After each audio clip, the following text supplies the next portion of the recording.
അമ്പലപ്പാറയിലെ പരാജയം അംഗീകരിക്കുന്നതായി ബി.ജെ.പി.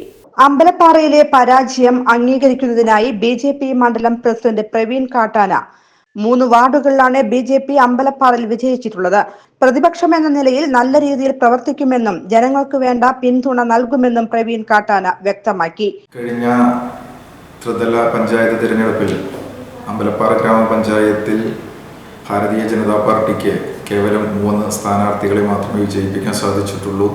ഉദ്ദേശിച്ച രീതിയിലുള്ള ഒരു വിജയത്തിലേക്ക് എത്തുവാൻ സാധിച്ചിട്ടില്ല.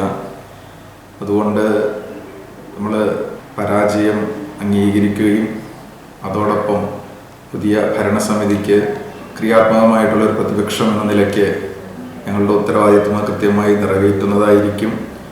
വികസന കാര്യങ്ങളിൽ വേണ്ട പിന്തുണ പൂർണ്ണമായി നൽകുന്നതായിരിക്കും. അതോടൊപ്പം നമ്മുടെ സാധാരണ ജനങ്ങളോടൊപ്പം ചേർന്ന് നിന്നുകൊണ്ട് അവരുടെ അടിസ്ഥാന ആവശ്യങ്ങൾ മനസ്സിലാക്കിക്കൊണ്ടുള്ള ഒരു പ്രവർത്തനമായിരിക്കും ഭാരതീയ ജനതാ പാർട്ടി വരും കാലങ്ങളിൽ നടത്താൻ പോകുന്നത്. പല വാർഡിലും യു.ഡി.എഫിന് സ്ഥാനാർത്ഥികൾ ഇല്ലാതിരുന്നതും പല വാർഡുകളിലും സ്വതന്ത്ര സ്ഥാനാർത്ഥികളുടെ സ്ഥാനാർത്ഥിത്വവും ബി.ജെ.പിയെ പ്രതികൂലമായി ബാധിച്ചതായും തോൽവി അംഗീകരിച്ച് സംഘടനാ പ്രവർത്തനം ശക്തിപ്പെടുത്തി അടുത്ത തിരഞ്ഞെടുപ്പ് നേരിടുമെന്നും പ്രവീൺ കാട്ടാന പറഞ്ഞു. പല വാർഡുകളിലും യു.ഡി.എഫിന് സ്ഥാനാർത്ഥികൾ ഇല്ലാതിരുന്നതും അതേപോലെ ചില വാർഡുകളിലൊക്കെ തന്നെ സ്വതന്ത്ര സ്ഥാനാർത്ഥികളുടെ സ്ഥാനാർത്ഥിത്വവും ഞങ്ങളുടെ വിജയത്തെ കാര്യമായി ബാധിച്ചിട്ടുണ്ട്.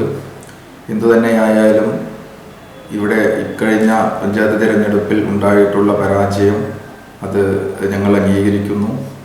അടുത്ത എല്ലാ ഭാഗങ്ങളെ ജനങ്ങളെ ഒത്തൊരുമിച്ചുകൊണ്ട് സംഘടനാ പ്രവർത്തനം കൂടുതൽ മെച്ചപ്പെടുത്തി അടുത്ത തിരഞ്ഞെടുപ്പ് നേരിടുന്നതിന് വേണ്ടിയിട്ടുള്ള ഒരു പ്രവർത്തനങ്ങളുമായി മുന്നോട്ട് പോകാനാണ് പാർട്ടി തീരുമാനിച്ചിട്ടുള്ളത്.